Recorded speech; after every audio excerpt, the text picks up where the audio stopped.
Okay, year nine. Today we're going to do a recorded American West lesson. This is because I'm working from home today and I don't trust the Wi-Fi to hold up well over the hour. So I've decided to record the lesson, teach it as I would on Zoom. So try and treat it as the same. You can pause it and rewind it as you want to, but I expect all the work to be done and I need a copy of your work uploaded to Firefly by the end. So as always, have somewhere quiet to work. Make sure your phone is away and not going to distract you. Get your equipment ready with a pen, paper, and a ruler, and your date and title will be on the next slide. So your title today is Reservations and Grants Peace Policy. There are two aspects to today's lesson, and today's date is Friday, the 15th of January. So if they could both be written down and underlined like they would be in your book, please make sure you're organizing your notes because I'm going to expect to see them all when we come back into school. So pause the video and write your date and title down. So today we're going to use evidence to describe what happened to the Plains Indians by the 1870s. So we're going to sort of look from the 1850s to the 1870s and see what happened to the Indians. Last lesson, we looked at the impact of the cattle industry, of the gold rush, of the trains on Indian way of life. We're going to look at how government policy reflected this. So we've looked at the way the whites, we started, of course, by looking at the Indians. We then looked at all the reasons for the whites moving in to Indian land, such as the gold rush, cattle, trains, homesteading. Now we're looking at how that impacted the Indians. So we looked at the impacts on their lives last lesson. Now we're going to look at how the government decided to react to the Indians. We're going to know why the Plains Indians agreed to move onto reservations and the problems this caused for them. I'm going to explain the consequences of something called President Grant's peace policy, which is a policy by this president here, President Grant, and what that meant for the Indians. And I believe he was president from about 1869 to 1877, so post-Civil War into the 1870s. Some key words for you today. We've got the word reservation, government policy, something called the Bureau of Indian Affairs, President Ulysses Grant, which is this guy, the peace policy of 1868, Ely Parker, helpless and ignorant wars is like a saying which some people used, and the Indian Appropriations Act of 1871. Now, we've done an Indian Appropriations Act before of 1851. There is another one of 1871, and you'll learn in this course of history a lot of names of treaties and laws are repeated. You need to be able to distinguish which one is which based on the year it was signed. So as always, we'll start with a recap of prior knowledge. 3 questions for you, and it's recapping. We're looking at government policy today. So how the government made laws to impact the Indians. We're going to try and look at how they reacted to them from 30 to 50, 1830 to 1850. And then today we're looking at 1850 to 1870. So we've done this before. I'm hoping you can remember without looking. But which government policy of 1830 started the movement of Plains Indians? So which was the first government policy we learned about, which made them move west of the Mississippi River? Which act explains the removal of all Indians from the East after 1834? And it established something. I want to see if you can remember what it established. And what process does the US government start in 1851? There was an act that it made something happen. And I'd like to know if you can remember what it is. So pause the video. You don't need to write the questions down, but I do want the answers. Don't wait for me to say the answers. Have a go and then check your answers after it, or else there's no point in you doing it. You might as well not be bothering. So pause the video and have a go, please. So, which government policy of 1830 started the movement of the Plains Indians? That is the Indian Removal Act, which removed Indians from eastern states west of the Mississippi River. That was followed up in 1854. Question 2, the Indian Trade and Intercourse Act, which formed the permanent Indian frontier and banned the sale of alcohol to and guns to the Indians in the west and established forts along the permanent Indian frontier. And in 1851, we get the process, which is putting them on reservations, which is through the Indian Appropriations Act, and it puts them onto reservations in Oklahoma. So that's sort of a recap of the key legislation, the key policies which the government used throughout 1830 to 51. Today, we pick up the story in 51 to 70. Now, as we know, the gold rush of 1849 triggers a lot of white migration to the west. You then get the Homestead Act in 62, you get the railroads, which are completed in 69, and you get the cattle industry boom in the 1860s. And this leads to more and more white people settling in the West and Indian land, which, according to the 1834 Act, was Indian land. So the policy has to change. Those old policies there, which we've discussed, are no longer relevant because now there's so many more whites in the West. You've also got the Mormons are out there, people using the Oregon Trail. So you can't rely on these three acts anymore to manage the relationship between whites and Indians. And we've got to come up with new ideas. The government have got to come up with new ideas to deal with it.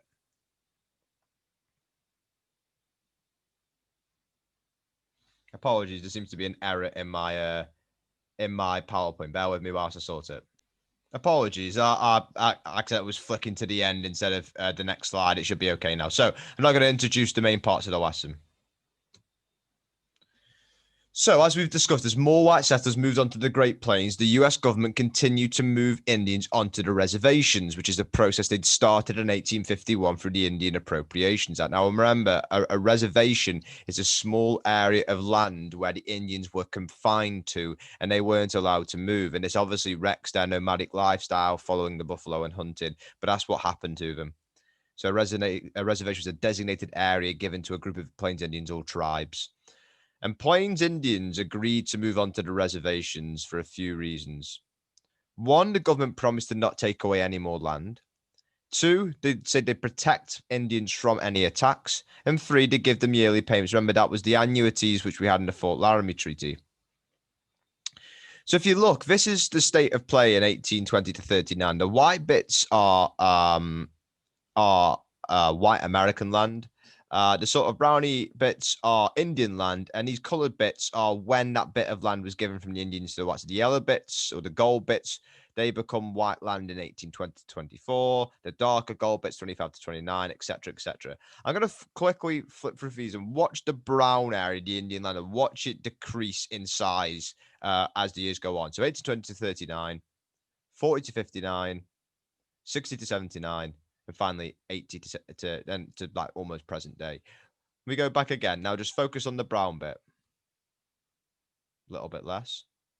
A lot less. The gold bit means it's been given to the white. If it's not brown, then it's been given to the whites. And the color code show when it was given up. And finally in 1880. So hopefully you can see that the majority of Indian land is lost here between 1860 and 1879. So basically in between 60 and 80. We need to understand why on earth we go from the Indians still holding all that land in 1859. And you can see California's been given up because of the gold rush. But within 20 years, by 1879, it's basically all gone. All that land, the brown land, is now gone. And we need to see what the cause of that was. Here's another example. In 1850, that's the land of the Indians. And by 1880, that is the land of the Indians. So between sort of, even in 65, not much has been lost. You've lost California, but you've still got a good chunk and it's all gone. So between 65 and 80, or basically the 1870s, the Indians lose a lot of land. And we need to understand why and how that happens. So I'm going to read out some information and I'm going to, on the right-hand side of the screen, I'll show you how I want you to structure it. So the first bit, I'd like you to make a little subtitle for me. Why did the Plains Indians move to reservations? I'll highlight what I think is important. So make a subtitle of that for me, please. Pause the video and do that. And I'm going to go through the reasons. You may ask, why on earth would the Indian councils, the people who ran the Indian tribes, agree to move onto these reservations, which completely destroyed their nomadic traditional way of life? And there are several reasons. I think I've got three here. It says list four. You just need to write the three down. You can list it like this. It's just a bit of a structure help for you. So tribe councils felt there was no other way to survive because reduced buffalo meant food and low supply. So as the whites moved in, they were killing the buffalo. So I would definitely say one reason is there was no other way to survive due to reduced buffalo. I think that's reason number one.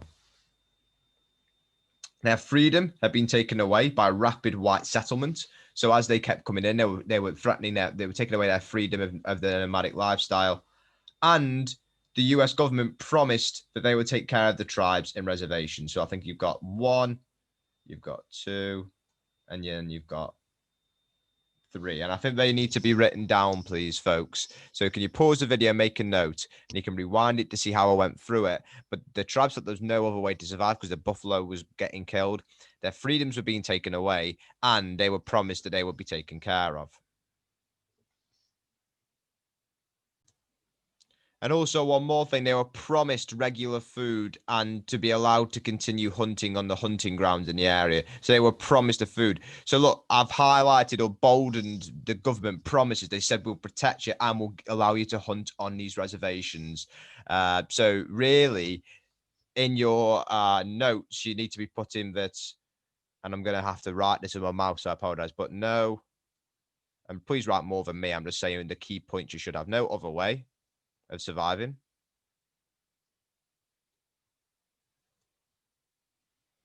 They lost their freedom as a result of white settlements. You need to be adding more detail than this from the notes on the left. I'm just saying the key points you should have. Lost freedom. I'm sure you'll excuse my writing. And then the promise of protection.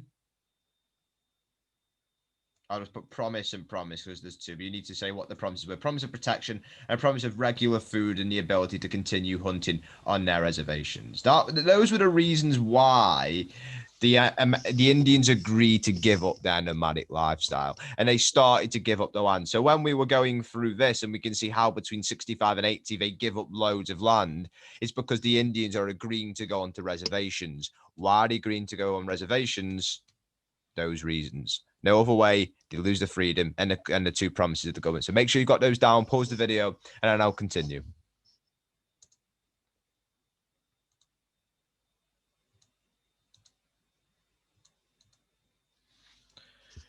Now, obviously, things don't go very well for the Indians on these reservations, or they'd still be living on reservations in good numbers. So although they agree to it, and as we've discussed, they lose all this land between 65 and 80, it's not a great idea, despite the promises the government make. And there are several problems with the reservations. Obviously, the fact it's not compatible with an Indian way of life of following the buffalo and being nomadic and living off the land and living in accordance with nature. But there's several things go wrong. So it says that 4 problems, you need to have 3. I'm going to give you 3. So what I want you to do is a little subtitle of problems. Oh dear. Problems with placing Indians on reservations can be a subtitle. So just pause the video and write that down.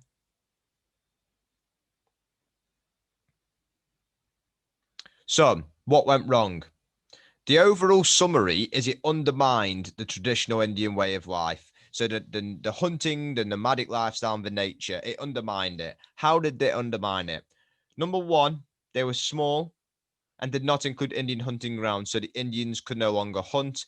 And it was poor for farming, which the Indians didn't know how to farm anyway. So there was no way of them getting food. They didn't know how to farm. It was rubbish to farm in anyway, and there was not really space to hunt. So they became dependent on the government. And this is similar to the Fort Laramie Treaty of 1851. Remember the annuities? The Indians are becoming more and more reliant on the white government to provide them with enough to live, where before they had been completely self-sufficient.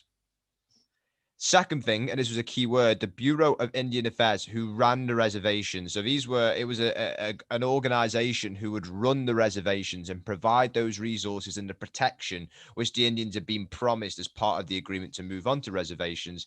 They often corrupted and cheating the Indians out of supply. So they'd steal stuff. They wouldn't give them everything they were entitled to. They'd take money and they'd try and make a profit from it, which meant the Indians didn't really get what they needed to live. And finally, the government used any excuse to accuse the Indians of breaking the treaty, which means they could then take more land off them. So they would say, oh, if they've gone to hunt, even though they were told they were allowed to do that, they say, oh, they've broken the rules, and they take more land away from them and reduce the size of the reservation. Any excuse to accuse the Indians of breaking the Fort Laramie Treaty of 1851. And of course, this would lead to wars. In next lesson, we're going to come on to the wars because they don't get on very well at all, because the government are continually accusing the Indians of breaking the rules. But as we've said, they had to break the rules because they didn't know how to farm and there wasn't enough space to hunt. And the Bureau of Indian Affairs was corrupt and taking money and supplies from the Indians. So they had to break the rules. So it led to conflict. So make sure you've got the 3 reasons why the reservations were not good for the Indians. One, I would put, and you're going to have to obviously put more detail, but reservations were bad and not enough space to hunt, and they didn't know how to farm. Reservations bad Two, I'll just put the BIA, which is the Bureau of Indian Affairs, was corrupt.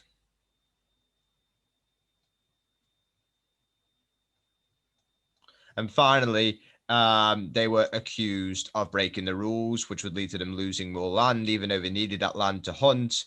So it led to conflict and wars between the whites and the Indians, as we'll come on to next lesson.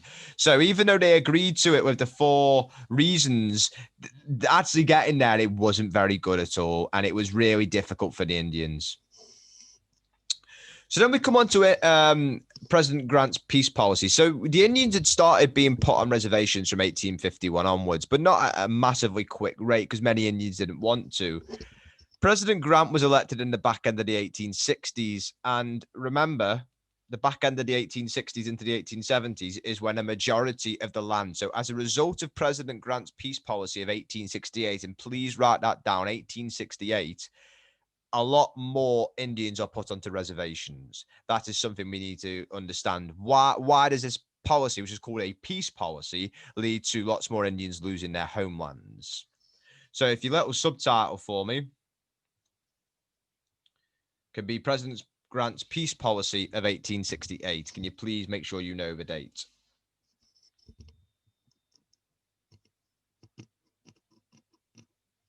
So I'm going to read it. I'm going to pick out the key bits and highlight. You're going to make a note. Then there's some questions to answer. So President Grant realized, that should say realized, not released. That's my fault. That's a typo. Give me a second.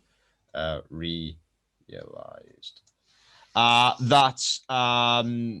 Reservations were leading to conflicts because of the wars, because they were taking land off them, accusing them of all sorts between the army and the Indians. Therefore, he put forward his peace policy in 1868 to stop these wars from happening.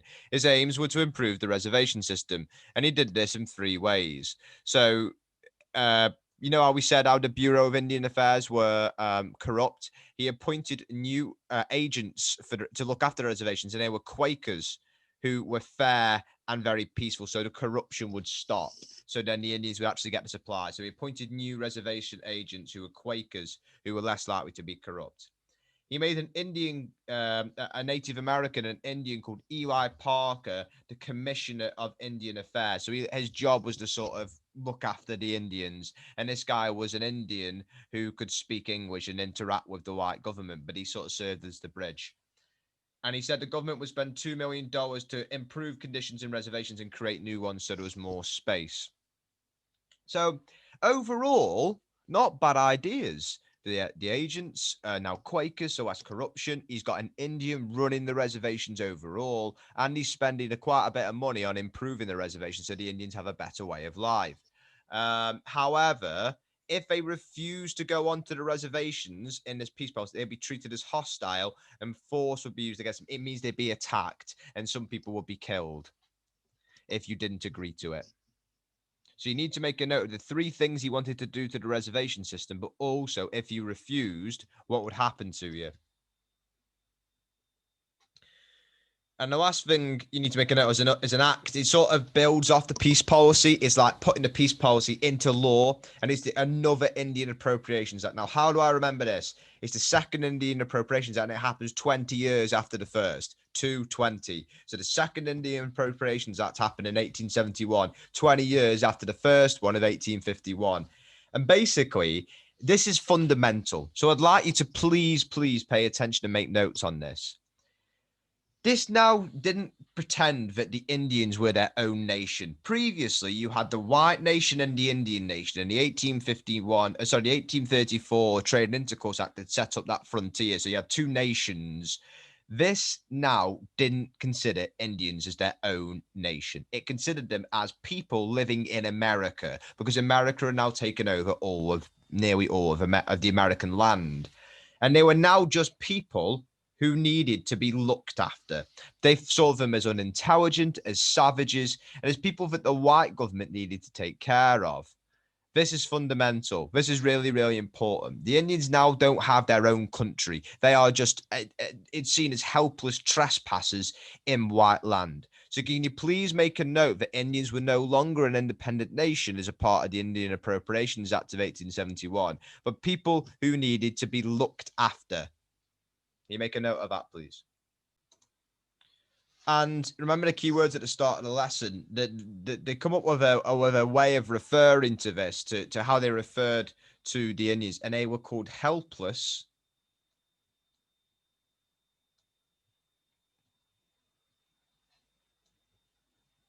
and ignorant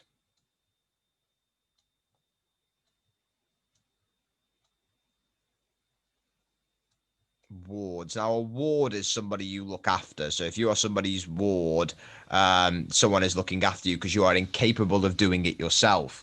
Now, the government were now branding the Indians helpless and ignorant. So ignorant, they're not knowing what they're doing. They're not very clever wards. So they now see it as their duty to look after the Indians. And by look after them, I mean put them on reservations and keep them there so the whites can fulfill their manifest destiny. At the bottom, there are 9 questions, and I'd like you to go through and I'd like you to answer them, please. I will walk through the answers, but I want you to have a go. I don't need to write the question, but I want you to write the answers. Pause the video, then come back and I'll go through the answers. Off you go. So you should be answering in full sentences. So the aim of the peace policy is to improve the reservation system and to avoid the conflicts. Why did he appoint Ely Parker? Because he was Indian. What was the title of Ely Parker? The Commissioner of Indian Affairs. The budget was $2 million. If you refused to go onto reservations, then you were treated as hostile and force or violence would be used against you.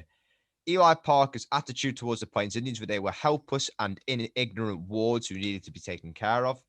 This attitude changed the government policies because they were no longer seen as an independent nation, but people who needed to be looked after. And that's what the same answer. What did the Indian Appropriations Act of 1871 declare? That they were people of the state who needed to be looked after. What did this mean for the Plains Indians' way of life? It meant that it was over because they weren't treated as their own nation. So hopefully you've got something of that nature for all 9. And if you haven't, as I said, we'll be checking your work. Please ensure you've got those written down because I am going to ask for proof of your work at the end of the lesson. So just as a summary, that is the current extent of Indian reservations today. You have a few patches of land here and there. The Navajos have clung onto a bit of a chunk. You've got the Cheyennes up there, but really, and you can see the Mississippi River sort of runs down there. There's nothing on to the west, to the east, because obviously we know about the 1834 Act, but even in the west, you know, as a result of the peace policy, more and more Indians are put into reservations. And as we'll see next lesson, this leads to a lot of conflict. 2 tasks for you to do to get the 2 at the end of this lesson. I will be checking this tomorrow at 3 p.m. Or maybe on Sunday at 3 p.m. So maybe you have a bit of an extension. But you need to take a photo of your notes and upload it to the Firefly task. And there's also an educate for you to do, which I'd like you to complete. Any issues, email me, jbaker@trentonacademy.co.uk. Thank you very much.